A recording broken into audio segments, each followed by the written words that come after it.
So this is a hard topic to talk about, chronic infection with Lyme and other tick-borne pathogens.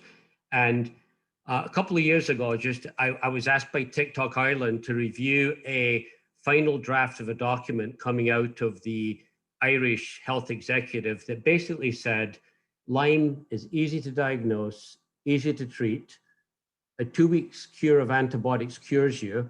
And if you're still sick after 2 weeks, then it's post-infectious. And even if you don't treat, Lyme just spontaneously disappears. And so I foolishly, on the behalf of TikTok Ireland, responded to this. And then I was told by the government that this was just an early draft, not a final draft. And actually, most of the information was taken out of that document because it really wasn't evidence-based. And the challenge with Lyme disease, I think, really is that it really is poorly understood. There's not been good science. There's not been good investment of money into this disease. And here we are. And the guidelines at the present time only deal with early Lyme disease, acute Lyme disease. And my approach really, if you catch a disease later, if it's in a chronic state, there probably is a different recommendation for treatment, or is a different plan for treatment. If you use Q fever, for example, Q fever is a zoonotic infection caused by Coxiella burnetii. A lot of my colleagues in southern Spain treat that quite commonly. It's common in rural areas. And if you catch it in the first month, it usually presents as a pneumonia. 4 weeks of doxycycline, Bob your uncle, you're cured. But if you show up a year later with this just chronic non-specific symptomatology, the guidelines in the infectious disease literature kind of say, geez, it's chronic now. And the guidelines say 18 months of doxycycline and hydroxychloroquine. And indeed, I had a farmer recently who was treated for 3 years with chronic Coxiella infection by some of my infectious disease colleagues in Ireland. But if you catch somebody with chronic Lyme disease, you're said it isn't infectious anymore, it's post-infectious. My observation is guidelines are guidelines, and I treat patients, not guidelines. But this is a hugely challenging area that we still don't have a really good handle on it because there's a lack of science. So let me see if I can progress my slide. Okay. So just the Lyme Resource Center, if you go on the website there, we have assembled a huge list of scientific articles going back from the beginning of time on diagnosis, on congenital Lyme, on Lyme in pediatrics, and on all the different issues of Lyme and co-infections. And guidelines tend to be, in my opinion, people can pick and choose the articles they want to include to kind of force their opinion on people. My preference is to go back to all the original data, put it together, and try to come up with your own conclusions. So I would encourage you to, if you're interested, to look at this. So in terms of putting this presentation together, I was asked to kind of address some of these issues. What causes persistent symptoms of Lyme? What are the co-infections? What is the rationale for longer courses of treatment? And what are some of the special issues in Lyme disease? For example, Lyme from mother to child, Lyme in pediatric populations. So I'll try to kind of address some of those issues as part of this presentation. So you've seen this before, but not 100% of people recall a tick bite. Not 100% of people get a rash. And then you don't always get symptoms immediately. And while it is a disease of spring, summer, fall, with global warming, you can get tick bites at other times of the year. And it may not be the simple flu of the winter. It could be a tick-borne infection. So I think we need to have kind of a high degree of suspicion in the right setting when things aren't fitting together to think about tick-borne infections. And ticks carry more than just Lyme, as you know. In Ireland, we've run, the vets at UCD have run around and picks up the ticks and ground them up, and they're carrying Borrelia, Anaplasma rickettsia, and Babesia. And In France, they've done studies, and there's 15 to 20 different bacteria and viruses that ticks are carrying. And there's now a tick act in America that was based on a congresswoman called Kay Hayden, who got bitten by a tick, and she got Powassan virus, which is a viral encephalitis, and she died of it. So it took a death of a congresswoman to get a tick act, and there's now money being given to the American Congress to start keeping statistics in every state of tick-borne infections. And all of a sudden, the numbers went from 30,000 reported 10 years ago, and now they're saying 400,000 because they're beginning to report these diseases. So these are some of the infections that ticks carry, including a case recently of tick-borne encephalitis that was isolated from an Austrian visitor to the New Forest in the UK in the last year. And how did that tick-carrying tick-borne encephalitis get to England? Probably on being carried by a geese. The tick was probably carried by geese that flew from Sweden or Eastern Europe and landed in England. So you know, it's not just about deer. Ticks are carried by lots of different infections. So there's other bacteria besides these. There's rickettsial infections, which are intracellular bacteria. You can get infected with these bacteria, and then these bacteria do not clear from your body. And then there's other bacteria that are not necessarily tick-borne infections, mycoplasma and chlamydia. And these bacteria also can be, you can acquire these infections, get a subclinical infections, and these are intracellular pathogens, and you may not clear these infections, okay? So chlamydia trachomatis, chlamydia psittaci, chlamydia pneumonia. So we call these infections overall crypto infections. And how do we diagnose these infections? There's the challenge. They often escape the immune system, and you may not even develop an antibody system. So the critical step moving forward with understanding these infections is better diagnosis. And until we have better diagnostic techniques that don't depend upon immunological assays, we're going to continue to have debate. So I'm going to stop now. Just a very simple review question. The only infection that ticks carry is Borrelia, the Lyme bacteria. True or false? That was a quick answer. So very simple, lots of different bacteria. However, we only tend to focus on Lyme disease, and we don't really have good diagnostics for the other infections, okay? So that is the challenge. Okay, let me see if you can advance my slides.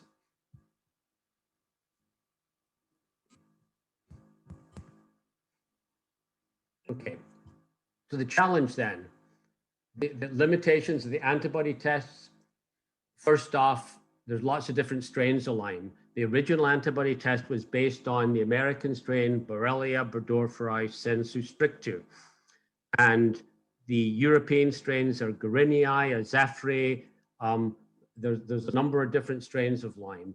So the testing is not 100% for just Lyme itself, okay? So Lyme is a clinical diagnosis. The antibody testing can be supportive, but doesn't rule it out. When you get a tick bite, it's not always Lyme. There's other co-infections, okay?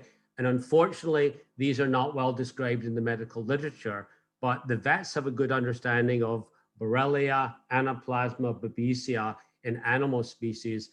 We need to have better testing, better diagnostics. So if you have an antibody test that's positive, it means one of two things. It either means you have an active infection, or it could be history. You could have had the infection's gone, but the antibody can stay positive even following the infection. And then the next challenge is you can have a negative test and have an active infection. And then my opinion is the currently approving testing misses many sick patients who are told the testing is negative, you don't have the infection, and you must live with it. And I think we need to do better. And the challenge really gets back to better testing. So quite another question here. The current Lyme test is 100% accurate and all patients will develop an antibody response by 6 months. True or false? Maybe give them a little bit of time, Dr. Lambert, because there are 3 questions they need to answer. I didn't get a chance to read question 2 or question 3. So let me see if I can do that. A positive Lyme test in the setting of a healthy patient could mean an old treated infection. True or false? A negative Lyme test in the setting of a history of a tick bite and or an ECM rash means you don't have Lyme. True or false?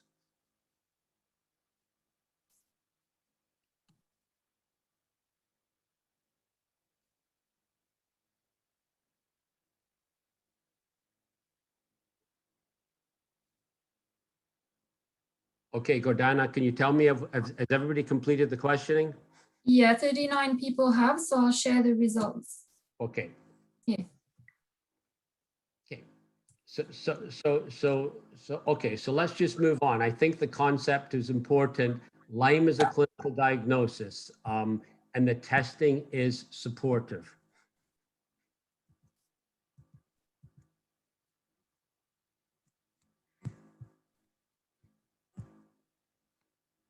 Okay, so how common is Lyme in the European Union? And the answer is, if you don't report it, you don't really know.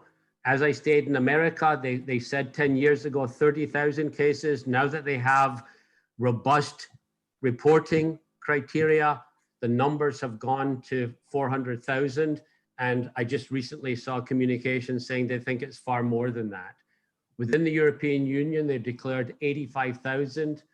But there's no mandatory testing. In Ireland, they report roughly 10 cases a year, neuroborreliosis. You need to get a spinal tap to get a test done. The government says maybe there's 200 cases, but we've done kind of calculations from the different hospitals in the country, and there's probably in the range of 2,500, but only 10 reported nationally by the government. In the UK, Public Health England reported something in the range of 1,000, but there was a recent GP study in one of the British medical journals, and based on an audit, I think, of 8 million GP practices, the numbers were probably in the range of clinical diagnosis, not necessarily just laboratory confirmed, were in the range of 8,000, and the UK estimates maybe 40,000. But we really don't know. It's all guesstimate because we don't have accurate testing. So what is the natural history of Lyme disease? There's been studies that go back long term. This is a study from Steer, the original guy in New Haven. And this is what happens if the clinical evolution of Lyme arthritis. If you don't treat, 5% of people get carditis, 10% get neurological manifestations, 60% get arthritis. So this is the natural history of untreated Lyme disease, okay? And just interestingly, this report was not included in the NICE review on chronic persistent infection. So you can get a chronic persistent infection from the early studies in the medical literature.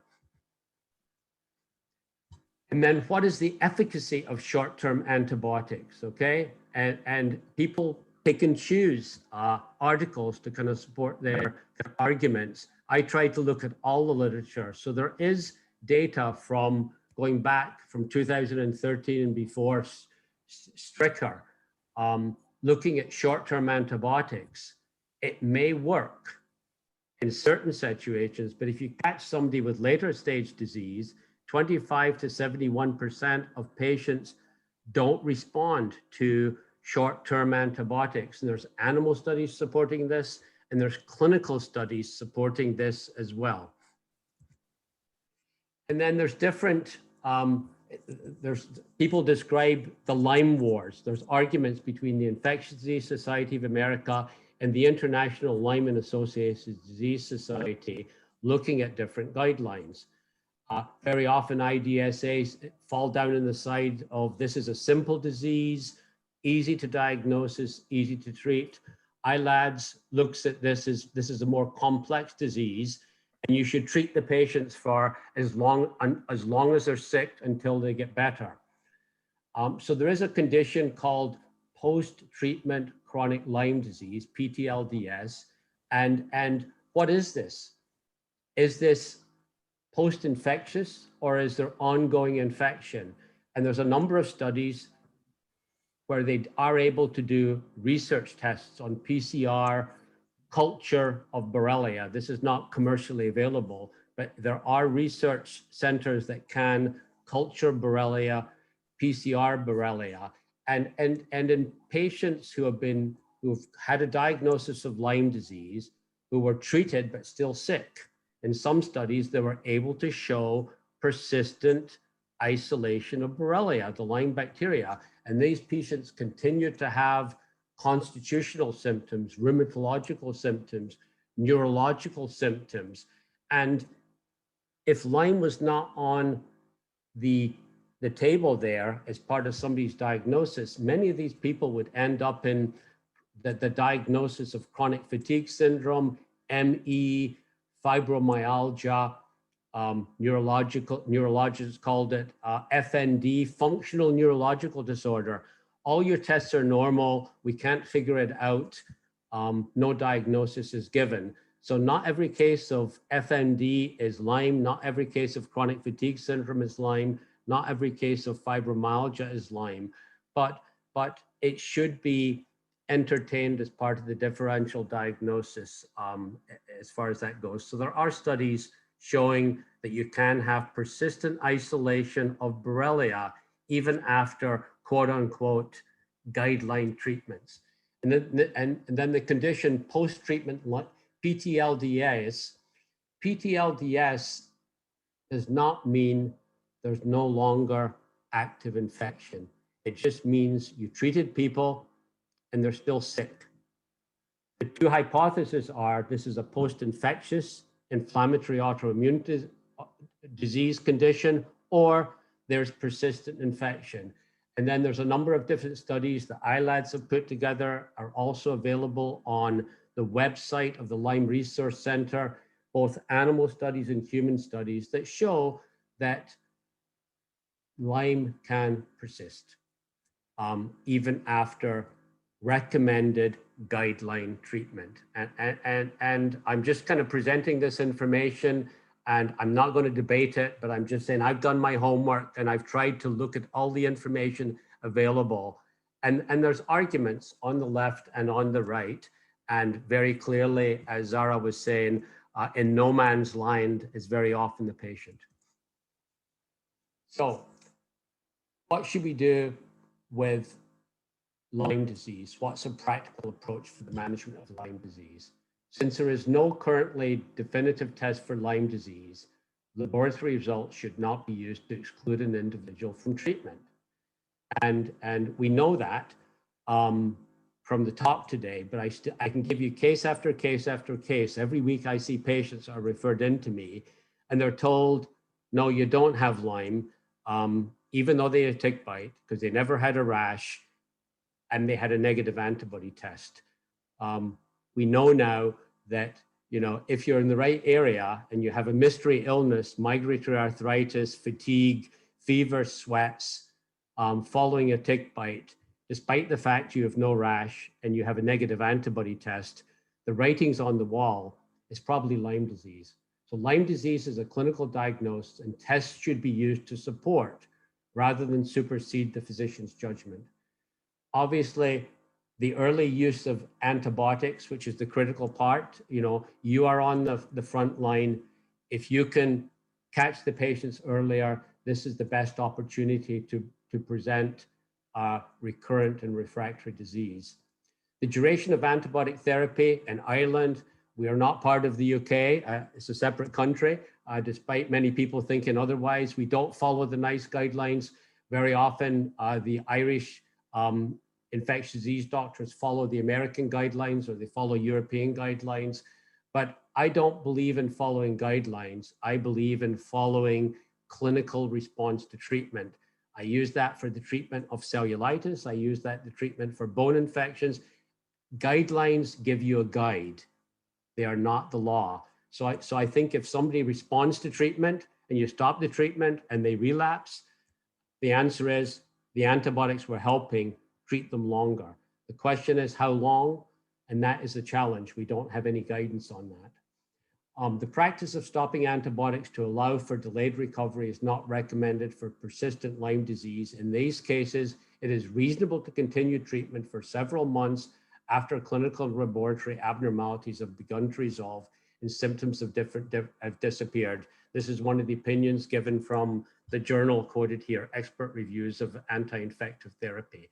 So there's lots of information out there in terms of guidelines, there's lots of opinions, but when you actually look at evidence-based studies, there haven't, in my opinion, there have not been really definitive studies done at many levels, both in terms of prevention and in terms of treatment to guide therapy. So I try to use my best clinical judgment to guide practice. So what is PTLDS? PTLDS is a term that was originally described in, I think, 2005 or 2008 by IDSA to describe people who were given the standard course of treatment and they were still unwell. And if you look at the Johns Hopkins experience, they say they look at a group of people who have PTLDS, they got treatment, they're still unwell, and it can be up to 20% of patients who have documented Lyme disease, they're still unwell following the treatment. And if they're still unwell, it's PTLDS. It doesn't say it's post-infectious. It says it's post-recommended treatment.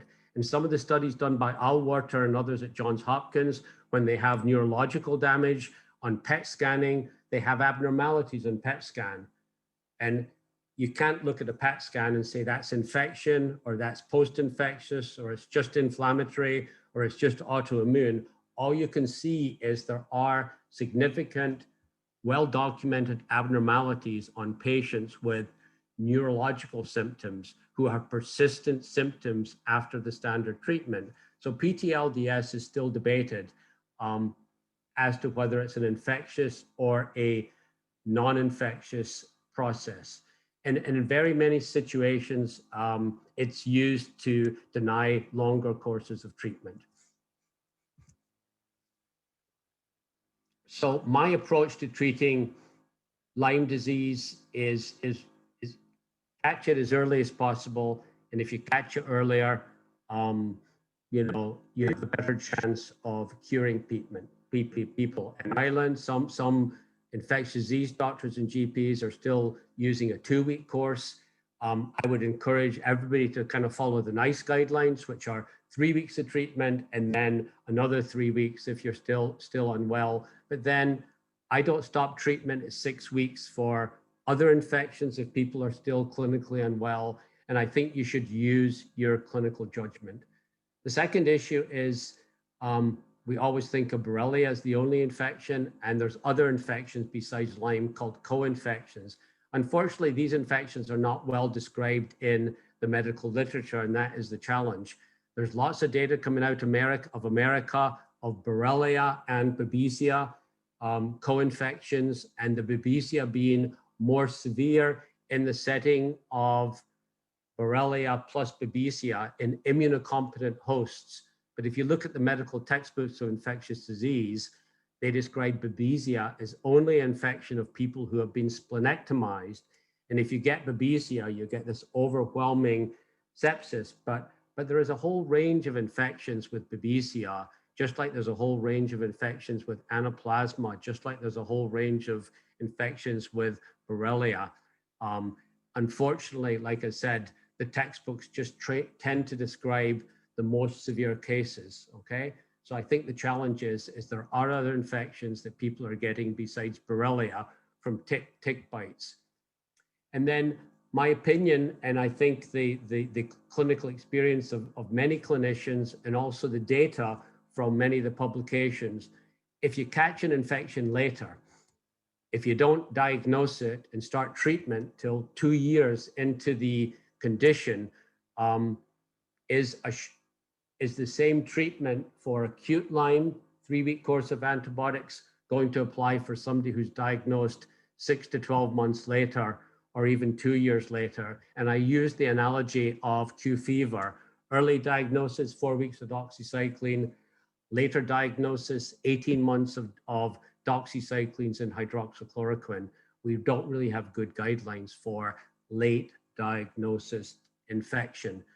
The only data that there is available is the data that I showed you from STEER. There's a condition called refractory Lyme arthritis that requires longer courses of doxycycline. And if you give a short course of doxycycline and stop, the infection comes back again. So there is models in chronic Lyme arthritis that it does respond to longer courses of antibiotics.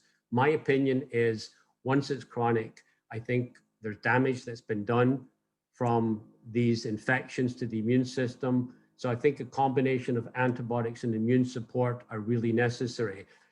There is one infection called chlamydia pneumonia, and there's also chlamydia trachomatis. And studies have been done by rheumatologists that if you treat kind of a chronic chlamydia arthritis with 2 months of doxycycline, they get better. But if you stop the antibiotics after that time, the infection relapses. And they've been able to show that there's relapse because they stuck a needle into the knee and they were able to grow by PCR the chlamydia pneumonia bacteria. In that study by the rheumatologist in America, where they treated chlamydia pneumonia and chlamydia trachomatis arthritis for a 6-month period with combination doxycycline and rifampicin, better. And when they stuck the needle in to the joint to try to reculture the chlamydia at that stage, it was gone. So there are models for some of these cryptic infections that longer course antibiotics and combination make a difference.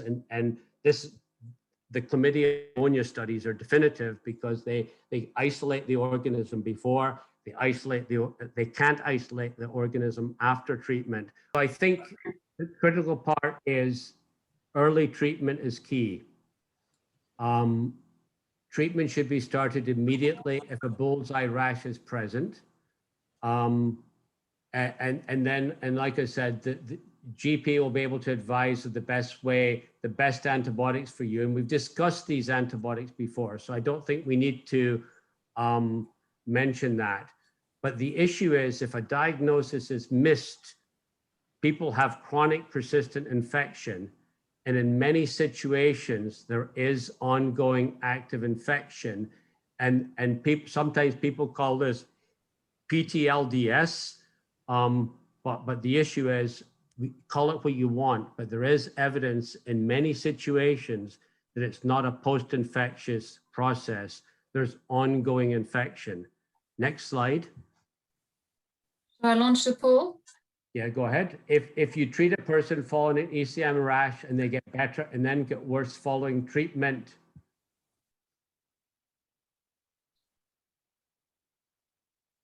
then you cannot treat again, as this condition is PTLDS and the infection is gone. It is just post-infectious.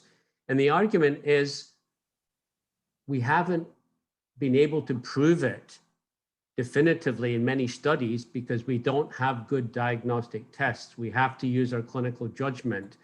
And in many situations, retreating will get people better. Okay? So I think we can, so the answer is 97% false, 3% true. Okay, next slide.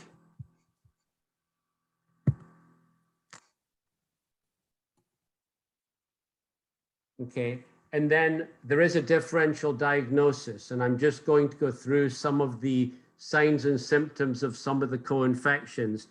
And the challenge here is they overlap.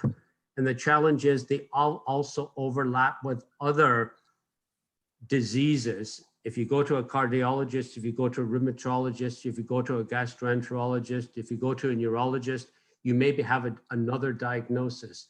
So Lyme disease presents with the arthralgias, the brain stuff, the migratory arthralgias. Babesia can present with just non-specific fevers.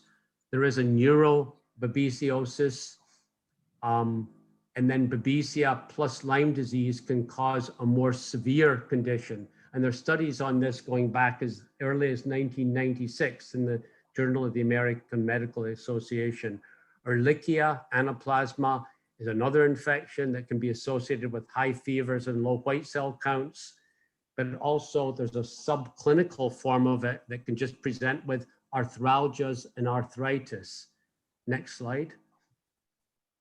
Bartonella, we always think of Bartonella as cat scratch disease, but there's data that Bartonella comes from ticks. Bartonella has recently been reported coming from mosquitoes. It comes from sandflies, it comes from fleas, and as you know, it comes from cats.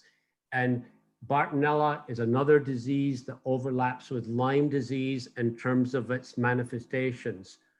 Other viruses can also cause these kind of symptoms, and then bacteria like Mycoplasma and Chlamydia, which can be harbored in ticks, but more commonly people catch from respiratory exposure, can have chronic persistent intracellular infections that do not clear and can overlap with some of the signs and symptoms associated with chronic tick-borne infections.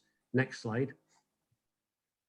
This is just an audit of one of my medical students did of patients that were referred in to me who were Lyme antibody negative and were given the diagnosis of chronic fatigue. But based on their history, there was kind of really a significant suggestion that they had a tick-borne infection. I didn't present this data, but about 25% of them on antibody testing were anaplasma positive. But nonetheless, I saw these patients, I suspected they had Lyme. I treated them with antibiotics for their quote unquote chronic fatigue syndrome when I suspected an underlying infection.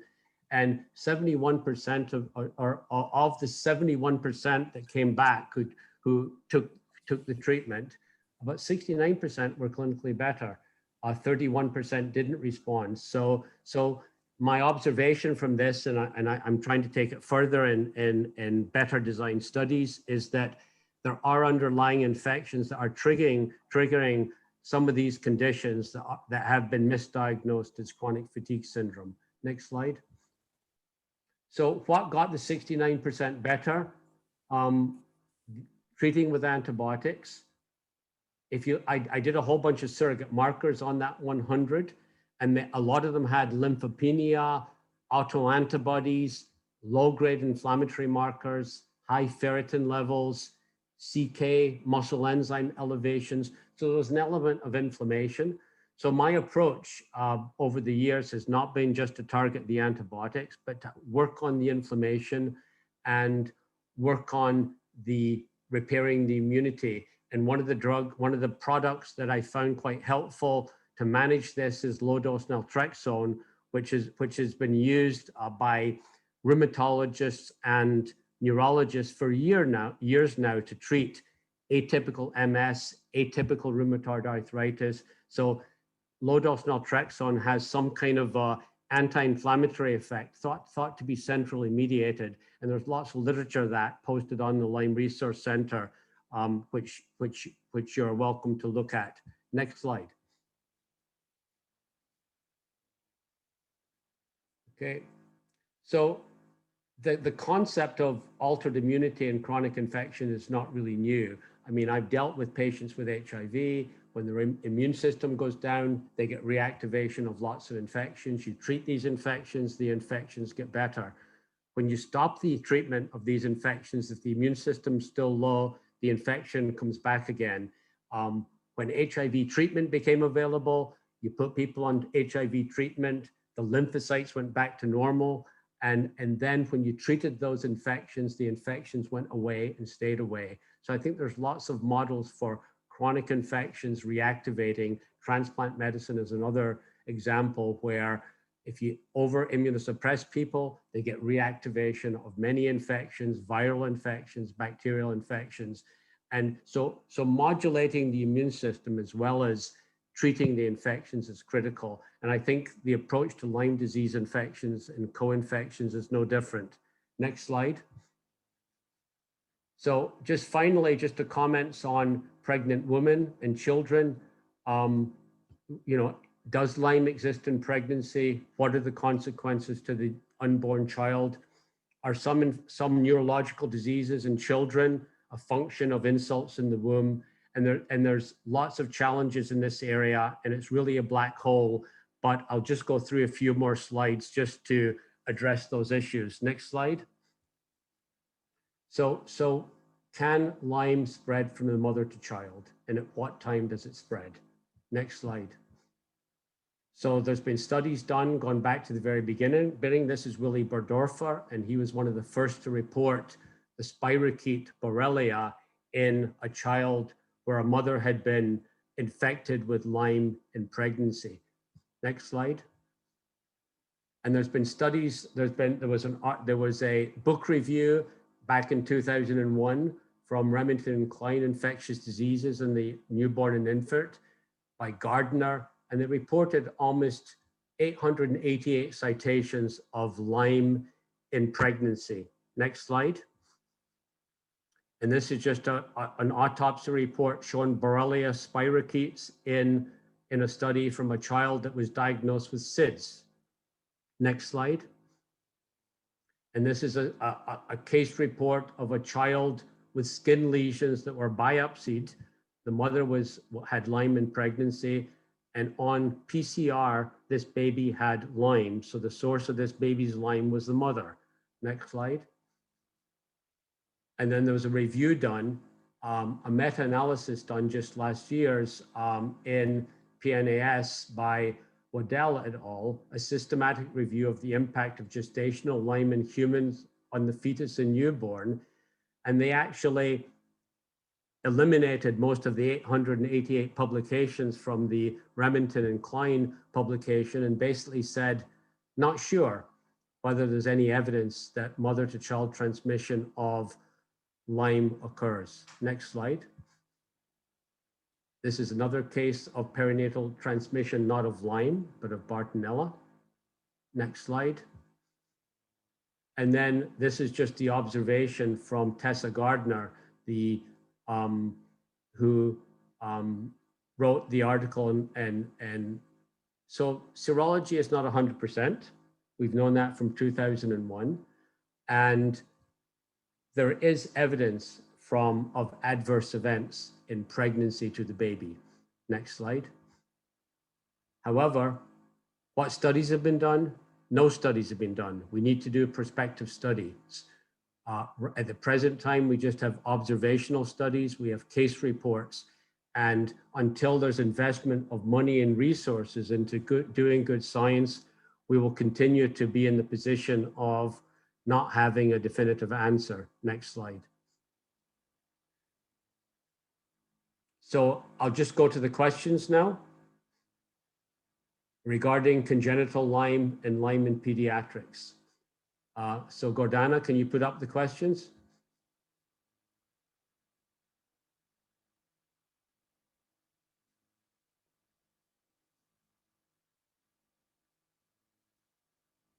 We will wait a couple of seconds for people to answer. Right, okay.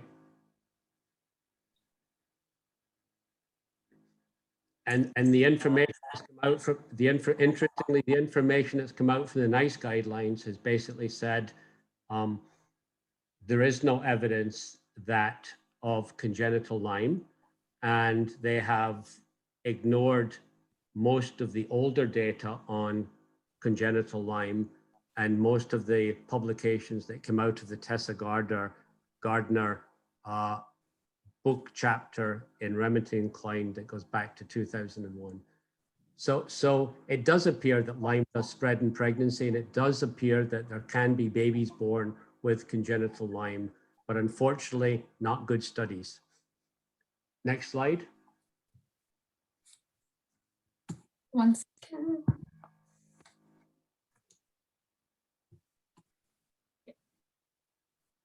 So how do you diagnose? And I think we all say this: history, history, history. Multi-system involvement, very often joint plus brain plus nerve plus heart. The ECM rash may not be there, or may be atypical. People don't remember a tick most of the time. They're the size of a sesame seed. If they're on your scalp, you might not notice them. So it really is a clinical diagnosis. Laboratory tests are not needed in many situations. Early treatment prevents later complications, and retreatment for those with relapse is really kind of is a clinical decision that people on the front line should make for the patients. And it's probably easier to treat early line. It's probably more difficult to treat longer line. Next slide. Okay, and then so that's the end of my presentation, and thank you for joining us today, and I think it's now time for questions.